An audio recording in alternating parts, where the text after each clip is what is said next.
जय हिंद साथियों, नमस्कार। मैं हूं अभय और आप सभी का स्वागत करता हूं आपके अपने परिवार अभय एक्सेल कंप्यूटर में। दोस्तों, ट्रिपल सी नवंबर 2022 एग्जामिनेशन के लिए आज हम ट्रिपल सी के मोस्ट इंपॉर्टेंट क्वेश्चंस आप सभी के साथ डिस्कस करेंगे। तो जिनका भी ट्रिपल सी का एग्जाम है वो हर शाम 7:30 बजे तैयार रहें अभय एक्सेल कंप्यूटर पर ट्रिपल सी की क्लासेस को अटेंड करने के लिए। ट्रिपल सी की तैयारी हम कम समय में कैसे करें, कौन सी क्लास अटेंड करें, इसके सॉल्यूशन के लिए मैंने कराई है ट्रिपल सी की कंप्लीट महामैराथन क्लास, जिसमें ट्रिपल सी का पूरा सिलेबस कंप्लीट कराया है। 8 घंटे की यह क्लास आप सभी के लिए बहुत ज़्यादा इंपॉर्टेंट है। यहाँ पर chapter wise question answers, full forms, Linux न्यूज की कमांड, लिब्रे ऑफिस की shortcut keys, full forms, file extension, एक कंप्लीट पैकेज आपको मिल जाएगा। तो इस क्लास को आप अटेंड करना मत भूलिएगा। साथ ही साथ एग्जाम में लिब्रे ऑफिस के काफी ज्यादा यूनिक क्वेश्चंस पूछे जाते हैं, जिनका कलेक्शन आपको लिब्रे ऑफिस की महामैराथन क्लास में मिल जाएगा। तो इस क्लास को भी आप जरूर अटेंड कर लीजिएगा। साथ ही साथ ट्रिपल सी एग्जाम को एक बार में टॉप करना चाहते हैं तो वीडियो के नीचे 2100 मोस्ट इंपॉर्टेंट क्वेश्चन की ई बुक की लिंक दी गई है, वहां से आप उसे डाउनलोड करके अपनी तैयारी को बेहतर बना सकते हो। साथ ही साथ ट्रिपल सी के मॉक टेस्ट, ई बुक्स और ट्रिपल सी के क्रैश कोर्स के लिए विजिट कर लीजिएगा www.abhexcel.com। दीजिए टेस्ट, बनाइए खुद को बेस्ट। चलिए शुरू करते हैं आज की ये क्लास। आज का पहला प्रश्न है, एक पैराग्राफ के हाशिए और शुरुआत के बीच छोड़े गए स्थान को क्या कहते हैं? बताइए। इन सभी क्वेश्चंस को आप सभी लोग मॉक टेस्ट के रूप में लेते रहिए और कमेंट बॉक्स में आंसर देते रहिए। वीडियो के लास्ट में आप जरूर बताइएगा कि आपके कितने क्वेश्चन सही हुए हैं। यहां पर बात की गई है कि पैराग्राफ के हाशिए और शुरुआत means the space left between the margin and start of a paragraph is called gutter, indentation, margin या स्पेसिंग। बताइए फटाफट क्या होगा इसका राइट आंसर। तो इस क्वेश्चन का राइट आंसर हो जाएगा आपका यहां पर इंडेंटेशन। क्या बोलते हैं इसको? हम इंडेंटेशन के नाम से जानते हैं। अब नेक्स्ट, आरटीजीएस के माध्यम से प्रेषित की जाने वाली अधिकतम राशि कितनी है? 2.5 लाख, नो लिमिट, 2 लाख या 5 लाख। आरटीजीएस इसका फुल फॉर्म होता है रियल टाइम ग्रॉस सेटलमेंट। क्या होता है? Real time gross settlement. और इसके द्वारा प्रेषित की जाने की अधिकतम राशि की कोई भी सीमा यहां पर नहीं है। Option second is right. अगर आपसे पूछता है कि मिनिमम कितनी लिमिट है, तो मिनिमम 2 लाख रुपए का ट्रांसफर आप कर सकते हो। 2 लाख रुपए से कम का ट्रांसफर आप इसके माध्यम से नहीं कर सकते हैं। अब नेक्स्ट, इंटरनेट एक्सप्लोरर कंपाइलर के अंतर्गत आता है। क्या इंटरनेट एक्सप्लोरर कंपाइलर के अंतर्गत आता है? अब आपको यह पता होना चाहिए कि भाई इंटरप्रेटर क्या होता है, कंपाइलर क्या होता है, इंटरनेट एक्सप्लोरर क्या है। तो फटाफट बताइए क्या होगा इसका राइट आंसर। तो ये आपका फॉल्स हो जाएगा, क्योंकि इंटरनेट एक्सप्लोरर कंपाइलर के अंतर्गत नहीं आता है। इंटरनेट एक्सप्लोरर क्या है? आपका एक वेब ब्राउजर है। और कंपाइलर क्या है? लैंग्वेज ट्रांसलेटर है। ठीक है ना। इंटरनेट एक्सप्लोरर कब लॉन्च हुआ था? यह क्वेश्चन भी आपके एग्जाम में पूछा जाता है। किसके माध्यम से लॉन्च हुआ था? यह क्वेश्चन भी आपके एग्जाम में पूछा जाता है। तो बताइए कब रिलीज हुआ ये? तो इंटरनेट एक्सप्लोरर आपका 24 अगस्त, कब? 24 अगस्त सन 1995 में, 1995 में यह लॉन्च हुआ था। किसके द्वारा लॉन्च हुआ था? तो माइक्रोसॉफ्ट कंपनी द्वारा यह डेवलप हुआ था, लॉन्च किया गया था। माइक्रोसॉफ्ट विंडोज का जब आप उपयोग करते हैं तो विंडोज 7 में देखें तो आपको मुफ्त में, फ्री में जो वेब ब्राउजर अवेलेबल मिलता है वह कौन सा था? इंटरनेट एक्सप्लोरर ही था। ठीक है। यह कितनी लैंग्वेज में अवेलेबल है? यह क्वेश्चन भी आपके एग्जाम में पूछा जाता है। तो इंटरनेट एक्सप्लोरर प्रेजेंट टाइम पर 95 लैंग्वेजेस में अवेलेबल है। कितनी लैंग्वेज में? लगभग 95 लैंग्वेज में अवेलेबल है। याद रखिएगा। अब नेक्स्ट, मूल लेन देन जो एईपीएस पंजीकरण के माध्यम से नहीं किया जा सकता है वह क्या है? ITR filing, purchasing at fair shops, cash deposit या बैलेंस इंक्वायरी। बताइए क्या होगा इसका right answer? ITR filing, purchasing at fair shops, cash deposit या बैलेंस इंक्वायरी। अगर आप किसी दुकान से कोई सामान खरीद रहे हैं तो वह AEPS पंजीकरण के माध्यम से नहीं होगा। Option second is right. काफी इंपॉर्टेंट क्वेश्चन है, सेम टू सेम ये क्वेश्चन आपको एग्जाम में ऐसे ही मिलने वाला है, तो इसको आप ध्यानपूर्वक देखिएगा। अब next, ORS full form. ORS का फुल फॉर्म क्या है? Online registration system for ODP, online registration system for fill admission form, online registration system for fill FIR, online registration system for hospital, ORS। तो यहां पर वो ORS नहीं है, आप सभी जानते हैं, जो गर्मी के दिनों में घोल बना के पिया जाता है। जस्ट आई एम जोकिंग भाई, एंजॉय के साथ पढ़िए, लेकिन बहुत अच्छे तरीके से पढ़िए। तो ORS क्या है? ऑनलाइन रजिस्ट्रेशन सिस्टम है जो हॉस्पिटल के लिए है। जैसे हॉस्पिटल में पहले आपको दिखाना होता था तो आप लाइन लगाते थे, है ना, वहां पर फॉर्म के लिए, फिर आप डॉक्टर से संपर्क कर पाते थे। लेकिन ORS आपका लॉन्च किया गया ऑनलाइन रजिस्ट्रेशन सिस्टम, जिसके द्वारा आप ऑनलाइन रजिस्टर्ड कर लेते हो, वहां पर आप अपना टोकन नंबर ले लेते हो और फिर नेक्स्ट डे अपने डॉक्टर से मिल लेते हो, उससे परामर्श ले लेते हो। ठीक है, याद रखिएगा। अब नेक्स्ट, निम्न में से सही फार्मूले को पहचाने। मीन्स निम्न में से सही फार्मूला कौन सा है? सही फार्मूला कैसा होता है?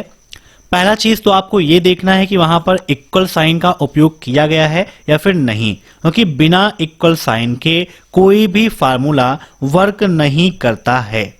ठीक है, अब यहां पर बताइए कौन सा होगा इसका राइट आंसर? तो राइट आंसर इसका हो जाएगा ऑप्शन सेकेंड। यहां पर देखिए इक्वल साइन है, फिर ब्रैकेट के अंदर 2, फिर यहां पर देखिए दिया गया है मल्टीप्लाई और फिर यहां पर डिवाइड का सिंबल दिया गया है। ठीक है, तो ये आपका बिल्कुल सही है। यहां पर ये आपका रॉन्ग है, एरर आएगी। यहां पर इक्वल साइन का उपयोग नहीं किया गया, इसलिए ये भी एरर आएगा। यहां पर ब्रैकेट का इश्यू आएगा, ये भी आपका एरर आएगा। तो राइट फार्मूला आपका यही यहां पर हो जाएगा। अब नेक्स्ट, इक्वल ABS माइनस 150.59 का मान क्या है? The value of equal ABS minus 150.59। बताइए क्या होगा इसका राइट आंसर? तो ABS फार्मूला क्या करता है? यह निगेटिव वैल्यू को पॉजिटिव में कन्वर्ट कर देता है। ठीक है ना, याद रखिएगा। तो यहां पर कितना था? 150.59, तो इसको पॉजिटिव में कन्वर्ट कर देगा। तो यहां पर ऑप्शन फर्स्ट इसका राइट हो जाएगा। अब नेक्स्ट, CMS का फुल फॉर्म क्या है? What is the full form of CMS? Content management system, comment management system, common management system या इनमें से कोई नहीं? बताइए what is the full form of CMS? तो CMS का फुल फॉर्म होता है क्या? Content management system. क्या होता है? Content management system. Option first is right. अब next, how can we view slide show repeated continuous? हम स्लाइड शो को लगातार कैसे देख सकते हैं? बताइए स्लाइड शो को लगातार कैसे आप देख सकते हो? लूप मोड़ करके, रिपीट कॉन्टिन्यूअस करके, लूप कॉन्टिन्यूअस अंटिल एस्केप करके या फिर फॉर लूप करके। तो स्लाइड शो को लगातार देखना है तो वहां पर उसके लिए लूप फंक्शन का उपयोग करना होगा और इसको अंटिल एस्केप मीन्स जब तक आप एस्केप की प्रेस ना करें तब तक यह लूप होता रहे। तो इसका राइट आंसर हो जाएगा ऑप्शन सी। ठीक है, अब नेक्स्ट, जब आप ईमेल बड़े लेटर में लिखते हैं तो इसका क्या मतलब है? What do you mean when you write an email in a big letter? This is important message, official message, आप चिल्ला रहे हैं मीन्स आप गुस्से में लिख रहे हैं, none of these। अधिकतर आपने देखा है जो ईमेल है स्मॉल लेटर में ही लिखी जाती है। इसका यही रीजन है, अगर आप कैपिटल लेटर में मेल लिखते हैं तो इसका मतलब होता है कि आप गुस्से में जवाब दे रहे हैं, गुस्से में मेल लिख रहे हैं, आप चिल्ला रहे हैं। ठीक है, तो यहां पर इसका राइट आंसर क्या हो जाएगा? ऑप्शन सी, आप चिल्ला रहे हैं। ठीक है, अब नेक्स्ट, कंप्यूटर में प्रयुक्त होने वाले पैन का फुल फॉर्म क्या है?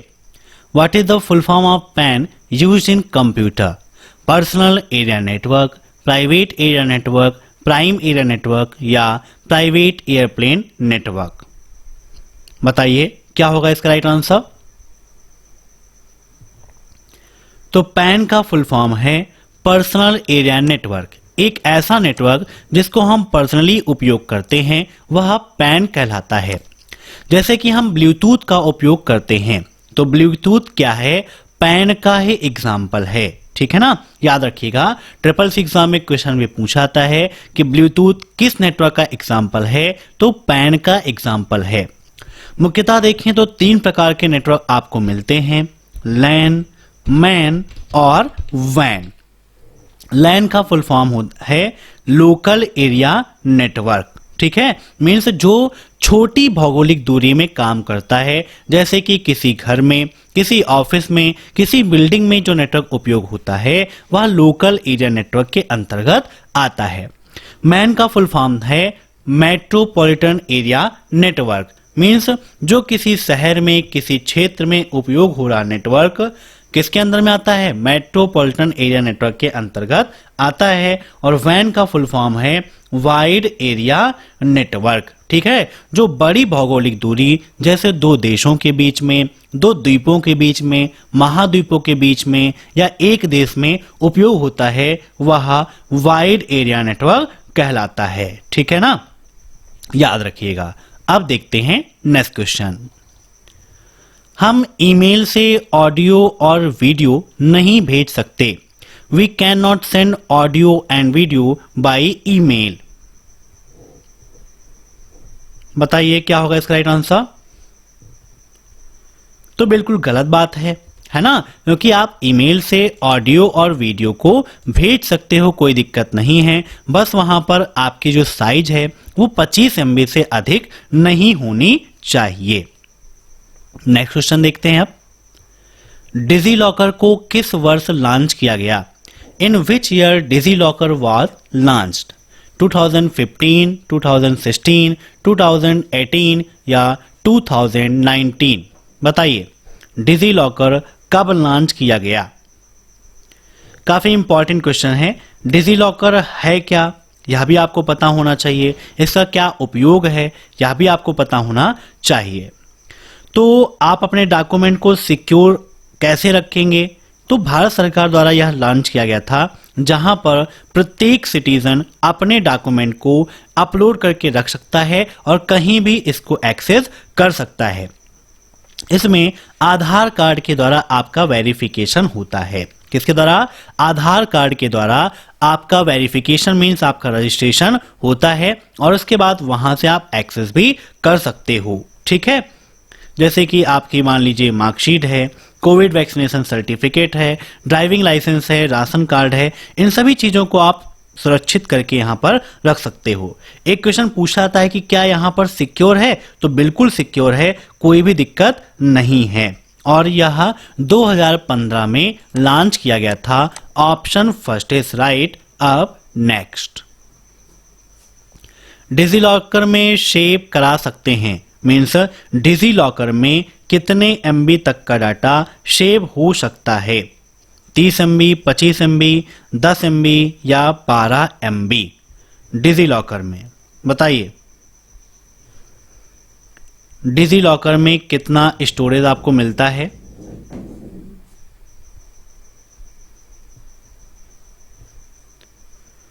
तो डिजी लॉकर में आपको टोटल 1 GB का स्टोरेज मिलता है। कितना? 1 GB का। ठीक है, मीन्स एक अकाउंट को 1 GB का स्टोरेज मिलता है। इतना डाटा वहां पर हम अपलोड कर सकते हैं। तो यहां पर एक 1 GB होना चाहिए। यहां पर जो 10 MB लिखा है इसको हम GB कर देते हैं। 1 GB तक का डाटा आप यहां पर सेव कर सकते हो। अब next, non numeric Libre office Calc किस अलाइनमेंट में होता है? नॉन न्यूमेरिक मीन्स जो नंबर नहीं है, मीन्स जो टेक्स्ट हैं, कैरेक्टर्स हैं, वो लिब्रे ऑफिस कैल्क में किस अलाइनमेंट में होते हैं, मीन्स उसका अलाइनमेंट क्या है, बताइए। राइट, लेफ्ट, सेंटर या जस्टिफाई।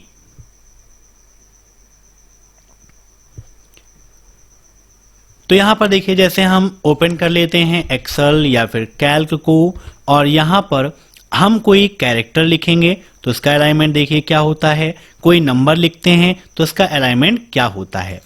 जैसे यहाँ पर हमने कोई भी नंबर लिखा तो नंबर का जो अलाइनमेंट है वो राइट है, लेकिन जो नॉन न्यूमेरिक वैल्यू है उसका अलाइनमेंट क्या है, लेफ्ट होता है। तो यहाँ पर इसका राइट आंसर क्या हो जाएगा, option second, option B, left. अब नेक्स्ट,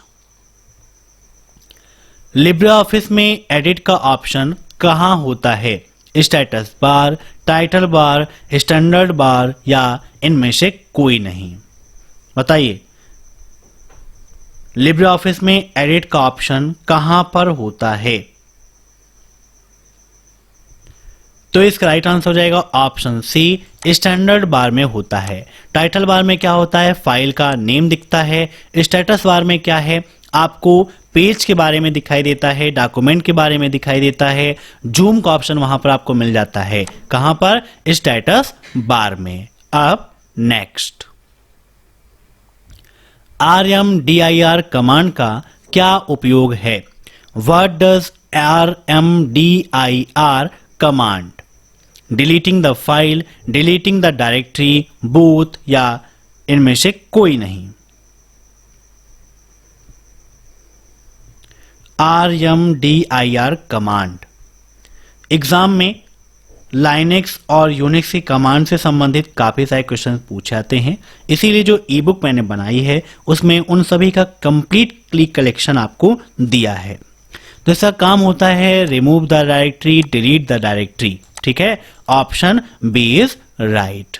अब next, BCC is used for secret messaging, क्या BCC का उपयोग हम सीक्रेट मैसेजिंग के लिए करते हैं, गुप्त संदेश भेजने के लिए या संदेशों को गुप्त तरीके से भेजने के लिए, तो बिल्कुल सही बात है, ठीक है।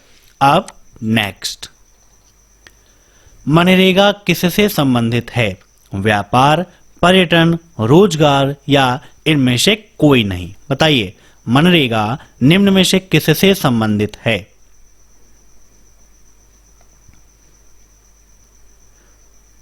तो आप सभी जानते हैं मनरेगा क्या है, रोजगार गारंटी योजना है। कैसी योजना है, रोजगार गारंटी योजना है। तो किससे संबंधित हो गई, आपकी रोजगार से संबंधित हो गया। CCC एग्जाम में मनरेगा का फुल फॉर्म भी पूछा गया है, तो बताइए फटाफट मनरेगा का फुल फॉर्म क्या होता है। इसे हम महात्मा गांधी नरेगा भी कहते हैं, तो बताइए मनरेगा का फुल फॉर्म क्या होता है। तो इसका फुल फॉर्म है Mahatma Gandhi national rural employment guarantee act. क्या है, Mahatma Gandhi national rural employment guarantee act 2005। यह कब लॉन्च किया गया था, यह क्वेश्चन भी आपके एग्जाम में पूछा सकता है। तो यह 2005 में लॉन्च किया गया था, 24 अगस्त 2005, याद रखिएगा, काफी ज्यादा इंपॉर्टेंट है। राइट आंसर इसका यहां पर रोजगार। अब नेक्स्ट, स्पेल चेकिंग की शॉर्टकट की क्या है, बताइए। स्पेल चेकिंग की शॉर्टकट की क्या है, F7, Shift plus F7, control plus F7 या F8।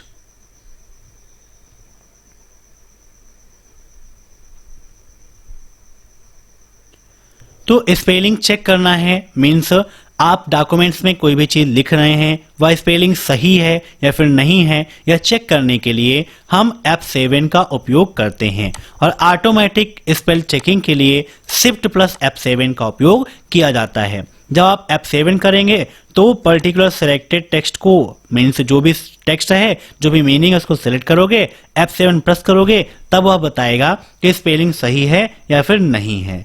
और जब आप Shift प्लस F7 कर देंगे तो ऑटोमेटिक वह बताता रहेगा, जो भी रॉन्ग वर्ड होंगे उनके नीचे रेड अंडरलाइन आ जाएगी। अब नेक्स्ट, निम्न में से किसको स्वतंत्र रूप से एक्सेस और संशोधित किया जा सकता है, which of the following can be freely accessed and modified? Packet software, licence software या OSS या इनमें से कोई नहीं। तो इसका राइट आंसर हो जाएगा option C OSS। Freely access का मतलब जिसका उपयोग करने के लिए आपको किसी प्रकार के पेमेंट की आवश्यकता नहीं पड़ती है और जिसे आप मॉडिफाइड भी कर सकते हैं। तो इसका right answer OSS open software होता है, मीन्स ओपन सोर्स सॉफ्टवेयर जो बिल्कुल फ्री में अवेलेबल हो, मीन्स ऐसे सॉफ्टवेयर जिनको आप फ्री में डाउनलोड कर सकते हैं, जिसके लिए आपको लाइसेंस की आवश्यकता नहीं पड़ती है और उसके साथ में आपको सोर्स कोड भी मिलता है जिसमें चेंज करके आप उसे अपने अनुरूप बना सकते हैं। देखिए, दो प्रकार के सॉफ्टवेयर्स आपको मिलते हैं, एक होता है ओपन सोर्स सॉफ्टवेयर और दूसरा है close source software. Open source जो फ्री में अवेलेबल है और क्लोज सोर्स वह होते हैं जिसका उपयोग करने के लिए कंपनी से लाइसेंस लेने की आवश्यकता पड़ती है। ठीक है, अब नेक्स्ट, एक निर्णय बॉक्स को एक आयताकार आकार द्वारा दर्शाया जाता है, बताइए। A decision box is represented by a rectangular shape, true या false? तो बिल्कुल गलत है ना। डिसीजन बॉक्स के लिए हम रेक्टेंगल का उपयोग नहीं करते हैं, ऑप्शन बी इज राइट। अब नेक्स्ट, भीम ऐप से एक दिन में कितना पैसा ट्रांसफर किया जा सकता है? 20,000, 30,000, 40,000 या 50,000? भीम का फुल फॉर्म क्या है, बताइए। भीम ऐप का फुल फॉर्म क्या होता है? भीम ऐप का उपयोग क्या है?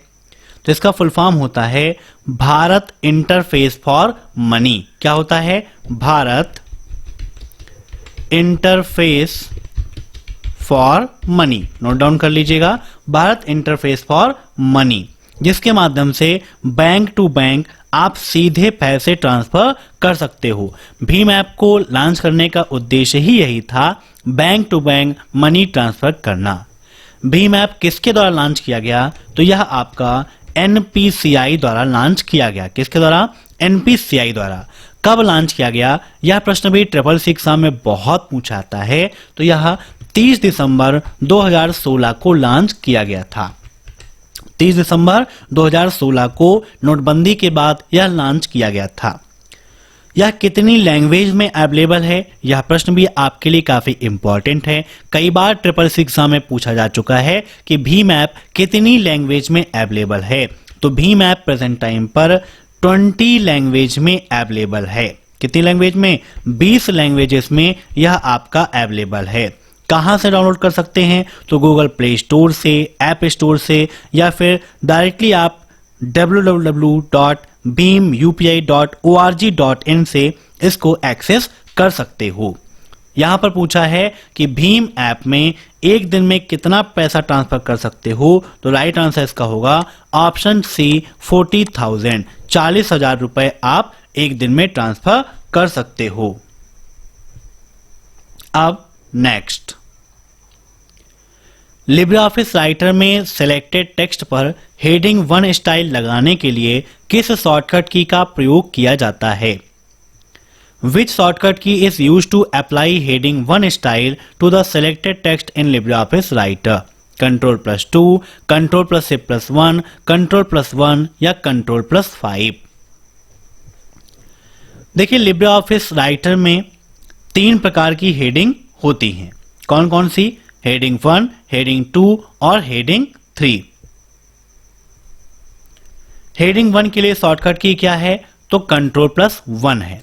अगर आपसे पूछता है कि हेडिंग 2 के लिए शॉर्टकट की क्या है, तो हेडिंग 2 के लिए Ctrl+2 का उपयोग करते हैं। ऐसे ही हेडिंग 3 के लिए Ctrl+3 का उपयोग करते हैं। ठीक है, तो याद रखिएगा, हेडिंग 1 Ctrl+1, हेडिंग 2 के लिए Ctrl+2 और हेडिंग 3 के लिए Ctrl+3 का उपयोग किया जाता है। अब नेक्स्ट,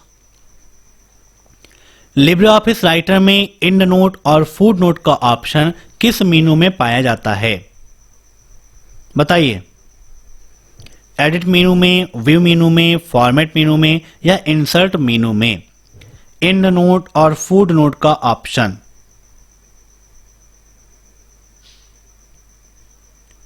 तो देखिए एंड नोट और फुट नोट आपको मिल जाता है कहां पर, फॉर्मेट मेनू के अंतर्गत मिल जाता है। ठीक है, अब नेक्स्ट, किसी भी निर्दिष्ट स्लाइड पर जाने के लिए किसका उपयोग करते हैं? Slide number plus enter, shift plus slide number, control plus slide number या एन प्लस एंटर। किसी भी निर्दिष्ट स्लाइड पर जाने के लिए किसका उपयोग करते हैं? मीन्स अगर हमें 5वीं स्लाइड पर जाना है या 10वीं स्लाइड पर जाना है तो उसके लिए क्या करेंगे? तो राइट आंसर है स्लाइड नंबर प्लस एंटर करेंगे तो हम उस स्लाइड पर चले जाएंगे। अब नेक्स्ट, निम्नलिखित में से पहला इलेक्ट्रॉनिक कंप्यूटर कौन सा है? यूनिवैक, एनिएक, एडैक या यूनिवैक? यहां पर यूनिवैक और यूनिवैक 2 बार हो गया है ना? तो बताइए क्या होगा इसका राइट आंसर? यहां पर चेंज कर देते हैं।